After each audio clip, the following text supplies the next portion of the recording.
आज की इस वीडियो में हम सेकेंड ऑर्डर डिफरेंशियल इक्वेशन जो कि लीनियर है उसको हम सॉल्व कर रहे होंगे by shooting method, linear shooting method.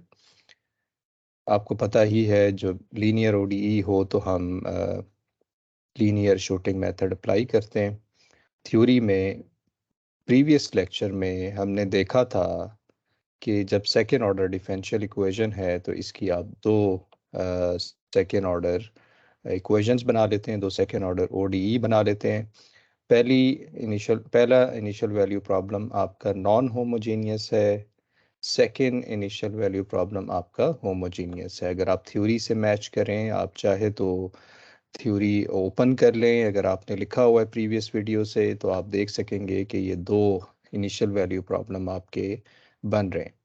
फिर मैंने प्रीवियस वीडियो में ये आपको डेरिवेशन भी कराई थी कि हमारे पास ये डेरिवेशन है, ये लाइव स्क्रिप्ट में लिखा हुआ है, तो ये हमारे पास उसकी डेरिवेशन थी, यानी कि u और v आपने यहाँ से इनिशियल वैल्यू IVP1 से निकालना है, v हमने IVP2 से निकालना है।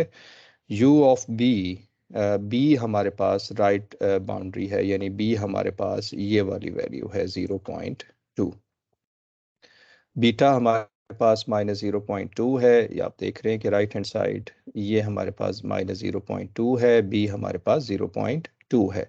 तो ये कोड मैंने लाइव स्क्रिप्ट में लिखा है लीनियर शूटिंग मेथड का, ताकि मैं टेक्स्ट भी लिख सकूं। तो मैंने यहाँ पर ये कोड आपके सामने लिखा है। अब आपने क्या करना है? अब आपने ये करना है, अब ये जो यहाँ पर लीनियर शूटिंग मेथड का कोड मैं लिखने जा रहा हूँ वो मैं इस फॉर्म का लिखने जा रहा हूँ, यानी कि जिसमें मुझे u और v चाहिए। नेक्स्ट वीडियो में आप देखेंगे कि इस लीनियर बाउंड्री वैल्यू प्रॉब्लम को आप एक और लीनियर शूटिंग मेथड अप्लाई करते हैं, वो मैं बाद में एक्सप्लेन करूँगा। तो इसमें आपने क्या करना है, सबसे पहले सिंबॉलिक टूल बॉक्स को एक्टिवेट करना है, जिसके लिए आपने लिखना होगा सिम्स ux vx। फिर हमने इक्वेशन लिखनी है स्ट्रिंग में, डी टू यू का मतलब है कि सेकेंड ऑर्डर इक्वेशन, u हमारे पास u है इक्वल टू x, यानी कि हमने IVP1, ये जो इक्वेशन है IVP1, इसको हमने यहाँ पर लिखा है। फिर इसी तरह से इक्वेशन 2 को लिखा है, ये क्योंकि होमोजेनियस है तो ये हमारे पास आएगा v double dash minus V is equal to 0। Initial condition 1 हमारे पास क्या है? इनिशियल कंडीशन 1 अगर आप देखें, u 0 पे 0 है, 0 पे u 0 है, 0 पे u डैश हमारे पास वो भी 0 है। IC2 इनिशियल कंडीशन 2, v पे कंडीशन है, v 0 पे 0 है और डेरिवेटिव हमारे पास 0 है। ये जो d यहाँ लिखा हुआ है ये बेसिकली डेरिवेटिव को शो करता है। जब d2 लिखते हैं तो ये सेकंड डेरिवेटिव होता है, इसी तरह से ये सेकंड डेरिवेटिव है। यहाँ जब सिर्फ d लिखा हुआ है तो ये फर्स्ट डेरिवेटिव है, v का फर्स्ट डेरिवेटिव है, 0 पे -0.2 है। मैटलैब की कमांड है, अगर आप इस कोड को देखेंगे तो कुछ और चीज़ें भी आप सीख जाएंगे, जैसे कि आपने सेकेंड ऑर्डर ओडी को सॉल्व करना है तो आप यहाँ से सॉल्व कर सकते हैं। डी सॉल्व की कमांड आप अप्लाई करेंगे, इक्वेशन 1 पे अप्लाई करेंगे, इनिशियल कंडीशन 1 है, आपका वेरिएबल जो है वो x है, सोल्यूशन यहाँ से आपको मिल जाएगा। इसको जब आप रन करें तो आपको सोल्यूशन मिल जाएगा। मैं कोशिश करता हूँ कि इसको यहाँ पर अगर रन करूँ और रिटर्न की कमांड यहाँ लगाऊं, रिटर्न की कमांड लगाऊं, S1 रन सेक्शन हम करते हैं और रन सेक्शन करने के बाद ये अभी रन हो रहा है। ये S1 आपके सामने आ गया है। आप देख रहे हैं कि ये क्योंकि हमारी u की जो इक्वेशन है, u की ODE है, इनिशियल वैल्यू प्रॉब्लम 1 है, ये नॉन होमोजीनियस था तो इसका होमोजीनियस सोल्यूशन है, और नॉन होमोजीनियस सोल्यूशन है जिसको सम करेंगे तो हमें सोल्यूशन मिल जाएगा। तो आप देख रहे हैं डिसॉल्व से हमें सोल्यूशन मिल जाता है। फिर इसी तरह से S2, ये हमारे पास सोल्यूशन नंबर 2 है। फिर हम क्या चाहते हैं? हम चाहते हैं कि u ऑफ 0.2 हमें मिल जाए। उसकी वजह क्या है? क्योंकि जो जनरल फॉर्म हमने लिखी है इसमें u ऑफ 0.2 पे हमें वैल्यू चाहिए, यहाँ पर हमें u की वैल्यू यहाँ पर चाहिए 0.2 पे। तो ये हम फाइंड कर लेंगे। इसका और भी तरीका हो सकता था, मैंने सिंपली ये किया है कि x की जगह पे 0.2 लगा दिया है। सब्स की कमांड भी यहाँ पर यूज़ की जा सकती है, उसको आप एक्सप्लोर करेंगे तो आपको पता चल जाएगा। तो v वैल्यू आपने निकाल लिया, तो इसी तरह से y जो है हमारे पास ये सोल्यूशन आ जाएगा। यानी हमारे पास सोल्यूशन कहाँ से आना चाहिए था, मुझे थोड़ा सा ऊपर जाना पड़ेगा, यहाँ से y से आपको सोल्यूशन मिलना चाहिए था। यानी कि ये मैंने y यहाँ पर सोल्यूशन निकाला है। आप इस जगह को देखें, ये जो सारा कोड है, ये सारा कोड पहला मेथड हमने अप्लाई किया है लीनियर शूटिंग मेथड में, जिसमें हम क्या करते हैं कि u ऑफ x और v ऑफ x निकाल लेते हैं। प्रीवियस वीडियो में मैंने इसको एंड पे एक्सप्लेन किया था। ठीक है, यहाँ हमने रंगे कट्टा मेथड नहीं अप्लाई किया, या हमने क्या किया, रंगे कट्टा फोर्थ ऑर्डर नहीं अप्लाई किया। हमने क्या किया है, हमने सिर्फ एग्जैक्ट सोल्यूशन निकाल के और फिर ये सोल्यूशन हम लेकर आए। मैं देखना ये चाह रहा हूँ कि एग्जैक्ट सोल्यूशन और RK4 में कितना फ़र्क हमें मिलता है। अब मिसाल के तौर पे इसको जब आप रन करेंगे तो ये हमें यहाँ पर पहला सोल्यूशन मिल जाएगा। इसको रन सेक्शन अगर हम करें, क्योंकि मैं सिर्फ सेक्शन को रन करना चाह रहा हूँ, तो ये हमारे पास यानी y is equal to -x हमें मिल रहा है। ऊपर जो वैल्यूज़ आ रही हैं वो इसकी वैल्यूज़ आ रही हैं, क्योंकि मैंने सेमी कॉलन नहीं लगाया था। यहाँ पर सेमी कॉलन लगा दें और हमारे पास ये y मिल जाएगा। यानी y is equal to -x हमारे पास ये सोल्यूशन आ रहा है। ये तो हो गया मेथड 1। यहाँ पर ये मेथड 1 है। थ्योरी अगर आप देखेंगे प्रीवियस वीडियो में जाइए तो आपको फिर अंडरस्टैंडिंग होगी। उसमें ये मेथड 2 के नाम से मैंने रखा है, कि जिसमें हम क्या करते हैं कि u निकाल लेते हैं, v निकाल लेते हैं और वो सब वैल्यूज़ हम यहाँ पर पुट कर देते हैं। तो ये तो था हमारे पास मेथड 1 यहाँ पर। अब आपने क्या करना है कि इसी प्रॉब्लम पे रंगे कट्टा मेथड आपने अप्लाई करना है। तो उसी तरह से आप क्या करेंगे कि जब इनिशियल वैल्यू प्रॉब्लम 1 पे आप रंगे कट्टा अप्लाई करना है, तो आपको पता है कि पहले सिस्टम ऑफ फर्स्ट ऑर्डर बनाना होगा। सिस्टम ऑफ फर्स्ट ऑर्डर बनाने के बाद आप सिस्टम ऑफ फर्स्ट ऑर्डर कैसे बनाएंगे, u को u रख दें, z को u डैश रख दें। हमने ये सीखा था कि ये भी वेरिएबल रखे जा सकते हैं। हमने सीखा था कि आप पहले वेरिएबल को कोई y1 रख दें, मिसाल के तौर पे यहाँ y1 रख दें, दूसरे को y2 रख दें, दूसरे को y2 रख दें, y2 इस तरह से भी रखा जा सकता है। फिर इसके डेरिवेटिव आएंगे, ये भी रखा जा सकता है, तो कोई इसमें इशू नहीं है। तो हमने क्या किया है कि आप u को u रख दिया पहला वेरिएबल, z को u डैश रख दिया, इसके डेरिवेटिव ले लिए। u का जब डेरिवेटिव लिया तो du बाई डी एक्स आएगा, और आपको पता है कि ये du बाई डी एक्स जो है ये z के इक्वल है, तो यहाँ z आ गया। इसको हमने f of x u z कह दिया। मैंने ये वेरिएबल इसलिए चेंज किए हैं क्योंकि थ्योरी जब मैंने प्रेजेंट की थी प्रीवियस वीडियो में तो वहाँ पर u और z था, ताकि आपको उसमें मुश्किल ना हो वो थ्योरी अंडरस्टैंड करने में। इसी तरह से D Z by D x, इसका जब डेरिवेटिव लेंगे D Z by D x, तो u डबल डैश आएगा, और u डबल डैश किसके इक्वल होगा, x प्लस यू के, और x प्लस यू यहाँ पर आ गया और इसका नाम हमने g रख दिया। x इंडिपेंडेंट वेरिएबल है, u हमारा पहला सोल्यूशन है, z हमारा इस IVP1 का दूसरा सोल्यूशन है। ये फोर्थ ऑर्डर रंगे कट्टा फोर्थ ऑर्डर कोड मैंने आपसे शेयर कर दिया है, मेरे चैनल पे पड़ा हुआ है।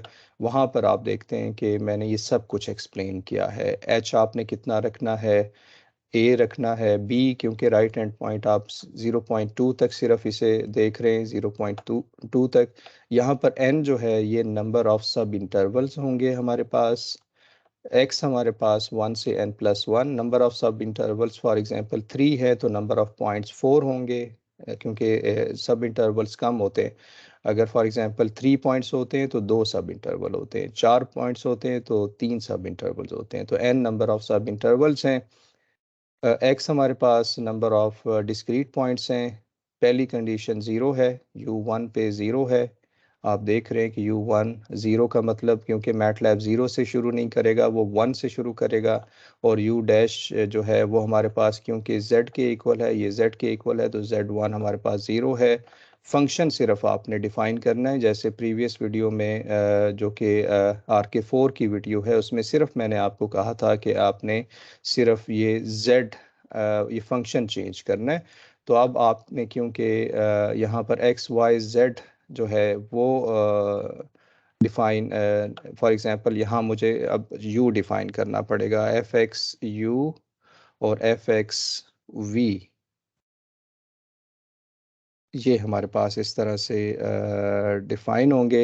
F x u z, f x u z z है, f x g x u z हमारे पास जी एक्स यू जेड है, बेसिकली वी तो नहीं आएगा, जी एक्स यू जेड हमारे पास एक्स प्लस यू के इक्वल है।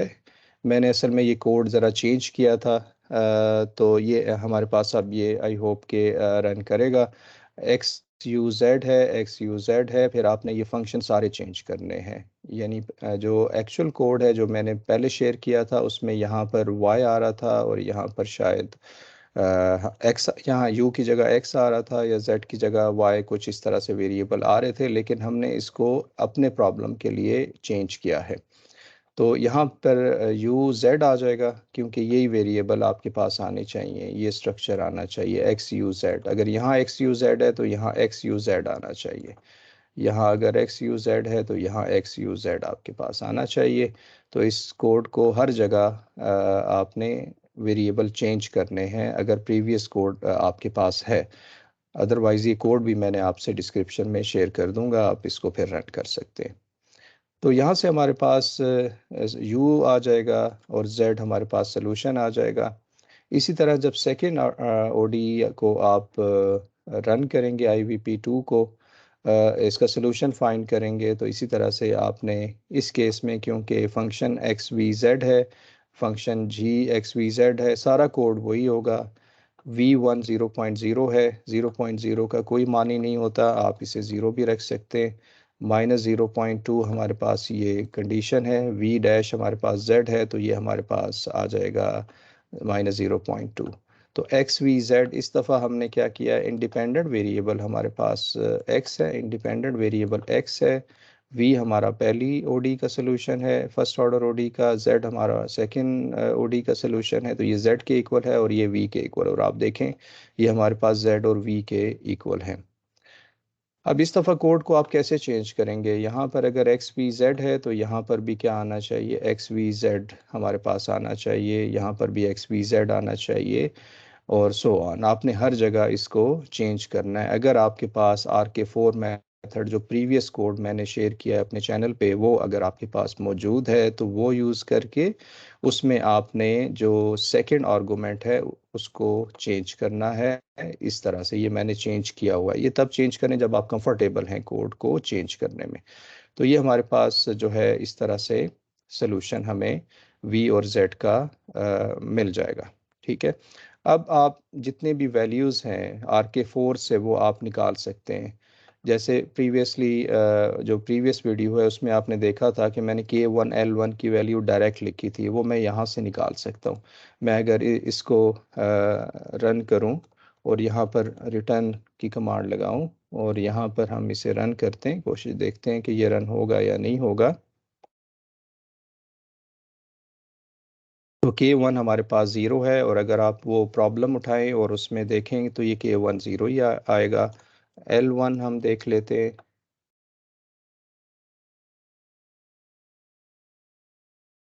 L1 भी हमारे पास ज़ीरो ही आ रहा था प्रीवियस वीडियो में। सो बाकी सब वैल्यूज़ भी आपने, यानी कि कोई भी आंसर आप यहाँ से पहले ख़ुद निकालना चाहें तो निकाल सकते हैं, और फिर आप उस पर जो है ये RK4 मेथड अप्लाई करके L1 K1 L1 वगैरह ख़ुद से निकाल सकते हैं। तो ये सब हमारे पास था, और अगर मैं इसका सलूशन आपको दिखाऊं, VZ हमारे पास क्या आएगा, ये मैं रन करके आपको दिखाता हूँ। तो आप देख रहे हैं कि V हमारे पास ये वैल्यूज़ आ रही हैं, और ये इनिशियल कंडीशन है, ये दो वैल्यूज़ अभी हमने निकाली है, क्योंकि स्टेप साइज़ हमारे पास 0.1 था, तो 0 से शुरू करेगा, 0.1 पे सोल्यूशन, फिर 0.2 पे सोल्यूशन V का। इसी तरह Z के लिए 0 पे सोल्यूशन, 0.1 पे सोल्यूशन, 0.2 पे सोल्यूशन। तो अब अगर आप मैच कर लें प्रीवियस वीडियो के साथ इस रिज़ल्ट को, तो आपको ये आंसर सेम मिलेगा। ये कोड मैं आपसे डिस्क्रिप्शन में शेयर कर दूंगा, आप इसको रन करें और इसमें कंफर्टेबल हो जाएं। Thank you for watching.